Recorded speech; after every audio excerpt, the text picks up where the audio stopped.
Assalamualaikum warahmatullahi wabarakatuh. Berjumpa lagi bersama saya Suryono di channel Suryono Baja 45. Di video kali ini saya akan membahas harga borongan tenaga pemasangan rangka atap baja ringan.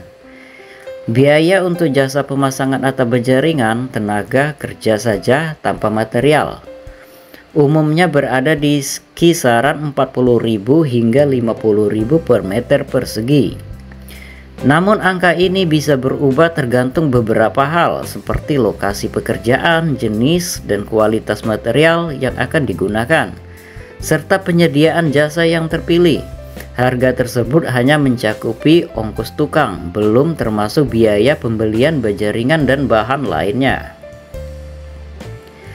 Hal-hal yang mempengaruhi harga jasa borongan, ada beberapa faktor yang bisa mempengaruhi tinggi rendahnya biaya borongan pemasangan atap baja ringan. Di antaranya 1. Jenis pekerjaan. Biaya akan berbeda tergantung apakah pekerjaan hanya memasang rangka baja ringan saja atau sekaligus memasang penutup atapnya juga.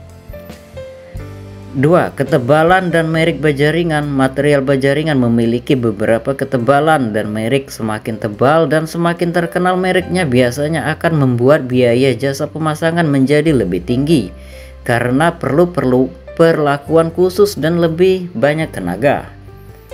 3. Desain atau bentuk atap. Jika bentuk atap cukup rumit, misalnya atap limas atau atap bertingkat, maka pemasangannya akan membutuhkan waktu dan tenaga lebih, sehingga biaya juga bisa lebih mahal dibandingkan atap yang bentuknya sederhana. 4. Lokasi pekerjaan. Biaya tenaga kerja di setiap daerah di Indonesia berbeda. Di kota besar seperti Jakarta atau Surabaya misalnya, harga borongan cenderung lebih tinggi dibandingkan daerah pedesaan. 5. Penyediaan jasa. Setiap tukang atau kontraktor memiliki tarif masing-masing. Ada yang menawarkan harga lebih murah, ada juga yang lebih mahal tergantung pengalaman, kualitas pekerjaan, dan reputasi mereka. Agar bisa menghitung total biaya dengan lebih akurat, berikut langkah yang bisa kamu ikuti. 1. Hitung luas atap.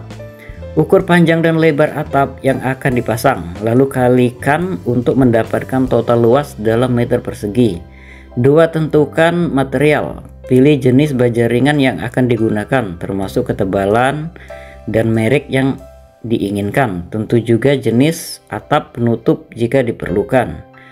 Kumpulkan beberapa penawaran harga. Hubungi beberapa tukang atau kontraktor untuk meminta penawaran harga.